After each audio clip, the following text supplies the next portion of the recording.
On this Sunday night, the search for missing flood victims after epic rainfall in Nova Scotia. We've dedicated a lot of resources today to help find those families.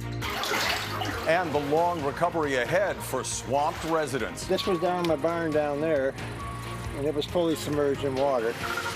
Mass evacuation on the Greek island of Rhodes. It was horrendous. It was absolutely, I've never been so scared my entire life. Thousands of locals and tourists flee out of control wildfires. Solving a COVID mystery. Science that could explain why some had no symptoms after infection. And remembering the Gimli Glider. The cockpit went black. We just heard a loud bong and had no training in this at all. One of the most remarkable moments in Canadian aviation. Global National with Foreign Answer. Reporting tonight, Chris Galis. Good afternoon. Thanks for joining us. And we start today in Nova Scotia, where the search continues for 4 missing people after their vehicles were submerged by floodwaters early Saturday morning. RCMP say 2 children, 1 youth and a man are still unaccounted for in the Hants County region, about 45 minutes outside of Halifax. Last night, an underwater search located a red pickup truck the children are believed to have been traveling in. No one was inside. Crews are still searching the area, hoping to find all 4 people. And in an attempt to lower water levels, pumping equipment has been mobilized. To the families, you have an entire province praying for your loved one's safe return. I know to Nova Scotians, I know so many of you want to help. It's the Bulldozer way.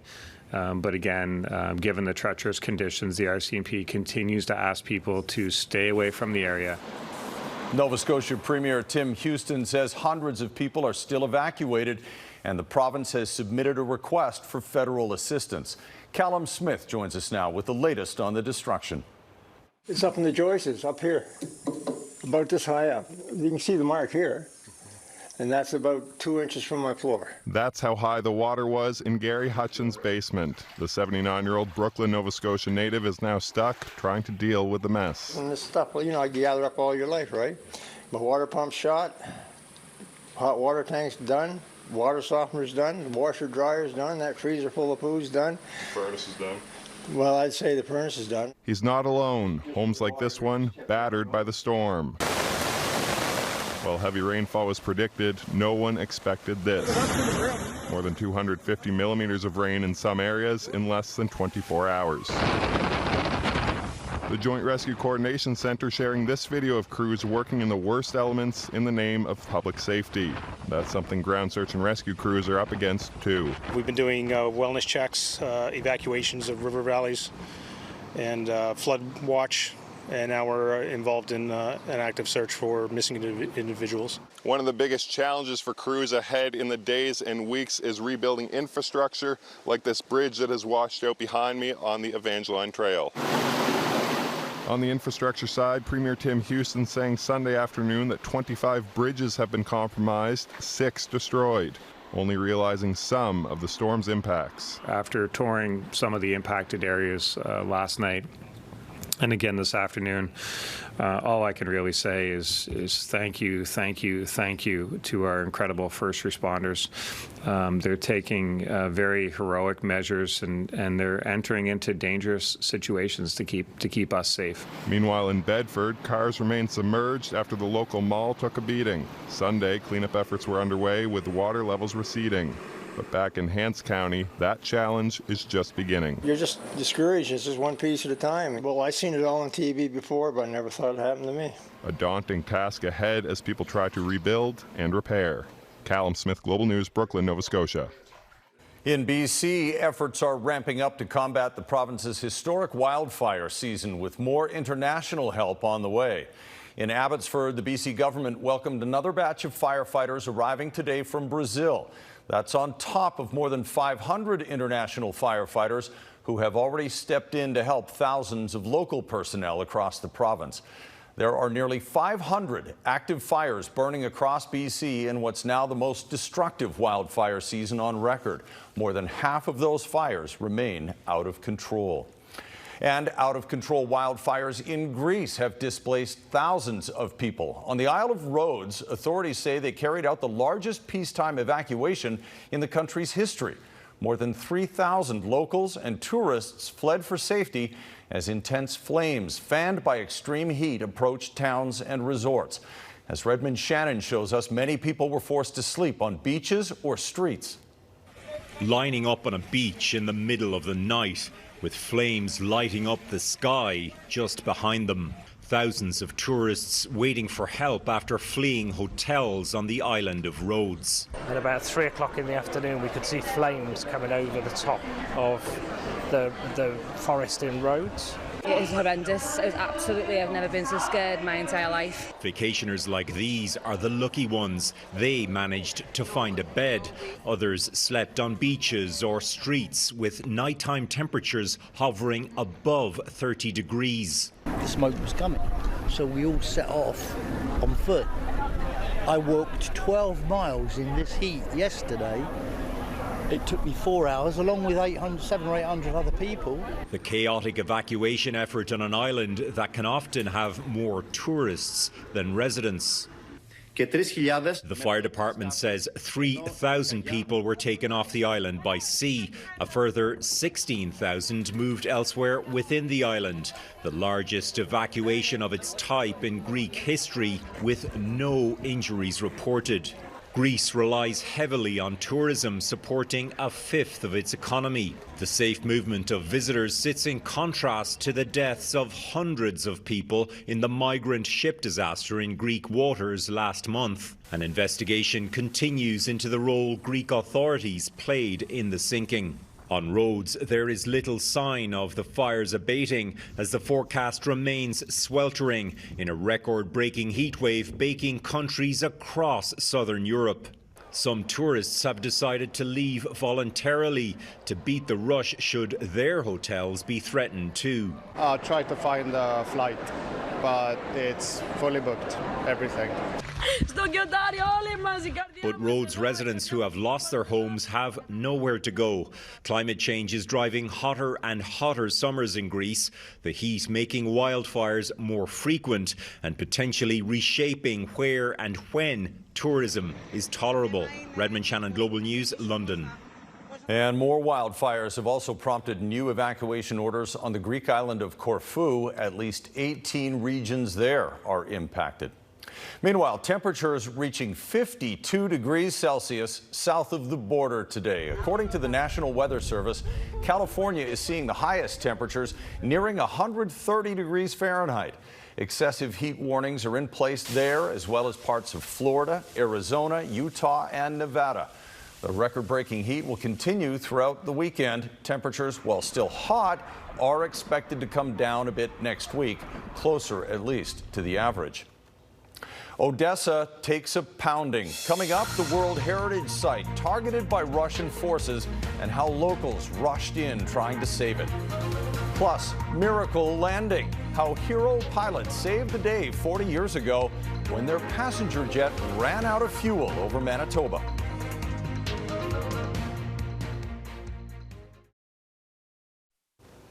Russian forces continue to pound the Ukrainian port city of Odessa. For days, it has endured non-stop airstrikes in retaliation for recent attacks on Crimea. And the attacks have now also damaged one of the country's most important heritage sites. Mackenzie Gray has more on the latest round of destruction and the toll it's taking on Ukrainians. For the third straight night, Odessa is under siege, as the Russian bombardment has yet to let up. Ukrainian military officials say air defenses shot down 5 cruise missiles and 13 drones, but that only held up a fraction of the Russian firepower. The missiles setting the largest church in Odessa on fire, the Transfiguration Cathedral, consecrated in 1809, and when daylight came over the recently designated UNESCO World Heritage Site, the full extent of the damage could be seen. The church's main atrium collapsed, debris everywhere. But that's where the citizens of Odessa came in, quickly cleaning up like they've done countless times after Russian attacks. Moscow has relentlessly hit eastern Ukraine in response to a drone strike on the bridge linking Crimea and Russia. Vladimir Putin has also pulled out of a deal allowing safe passage for ships carrying Ukrainian grain. I think it ought to be quite clear to everyone in the world right now that Russia is using food as a weapon of war, not just against the Ukrainian people, but against all the people in the world, especially the most underdeveloped countries who depend on grain from the region. Putin met today with one of his only allies, fellow Russian President Alexander Lukashenko, who said he's stressed out because Wagner Group mercenaries now stationed in Belarus apparently want to push west into NATO member Poland. This video appearing to show Wagner boss Evgeny Prigozhin addressing his fighters in Belarus, the first time he's been seen since his march on Moscow last month. But it likely won't be the last time we hear from him, with Prigozhin saying he's preparing his troops for a possible return to the war. Mackenzie Gray, Global News. Israeli Prime Minister Benjamin Netanyahu will be discharged from hospital tomorrow after receiving a pacemaker during an emergency heart procedure. He says he is doing excellently and plans to attend a key judicial reform vote in Parliament. Protesters are gathering across the country ahead of that vote. They want the Prime Minister to scrap a bill that would limit the Supreme Court's powers. Israel's highest court is the only source of scrutiny over the government's use of power. Critics worry the reforms will undermine democracy and open the door to corruption and abuse. Netanyahu's coalition government says the bill is necessary to balance out the branches of power. And the people of Spain are heading to the polls for a snap election that could see another European country shift further to the right. Voters braved soaring summer temperatures to get their ballots in, with initial results showing a conservative Popular Party approaching a slim majority. If it holds, they'll likely seek a coalition with a far-right party to form government, which would be a first since dictator Francisco Franco ruled nearly 50 years ago. Spain's left-wing incumbent leader called the snap election in May after a string of defeats in local and regional elections. Just ahead, groundbreaking COVID research helps explain why some get sick and some don't.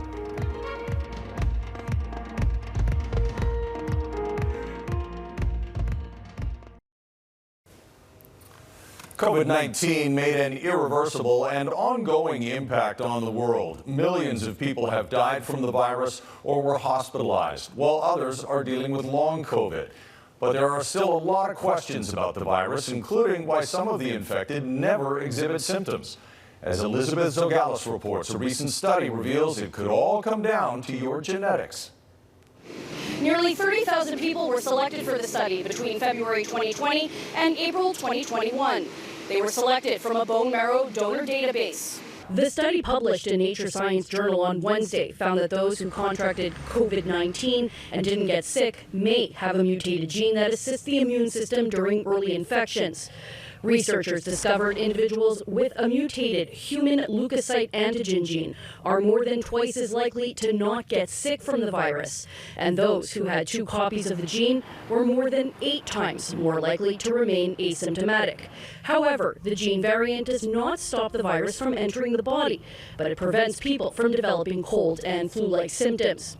Colin Furness, an infection control epidemiologist, says this proves that asymptomatic people can indeed still spread the COVID-19 virus, but it will help for medical advancement. We know that some people seem to get COVID easily and some people don't. We know that there's got to be a genetic thing, but we've all been focused on what are the predictors of severe disease. Imagine we had a diagnostic test that would say you could get COVID bad or you will never get COVID bad. That would be amazing. Furness adds asymptomatic individuals aren't invulnerable like Superman. In fact, they cause a huge risk to those around them. He hopes that these findings pave the way for future diagnostic testing and therapeutic advancements. Elizabeth Zogalis, Global News, Montreal. Up next, the amazing story of the Gimli Glider, a passenger jet that ran out of fuel, and how its Canadian pilots prevented a disaster 40 years ago.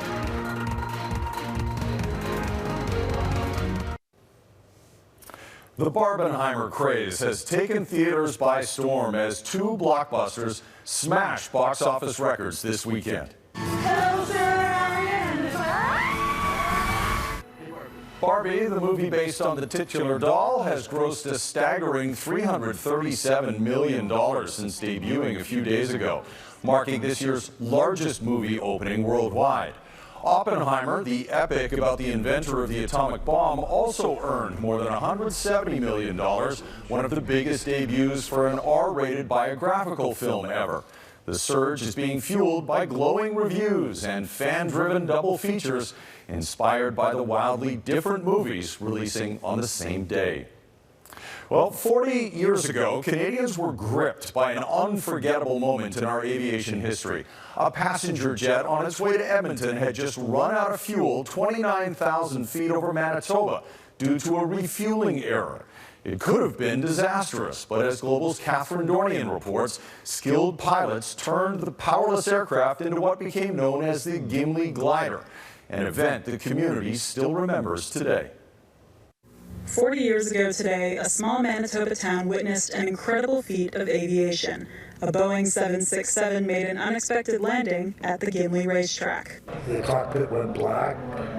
We just heard a loud bong and had no training in this at all. Bob Pearson was piloting Air Canada Flight 143 when it ran out of fuel halfway from Montreal to Edmonton. Despite both engines failing, he was able to glide for 17 minutes before safely bringing the jet down. Art Zook was riding his bike on the track and suddenly found the plane barreling down on him.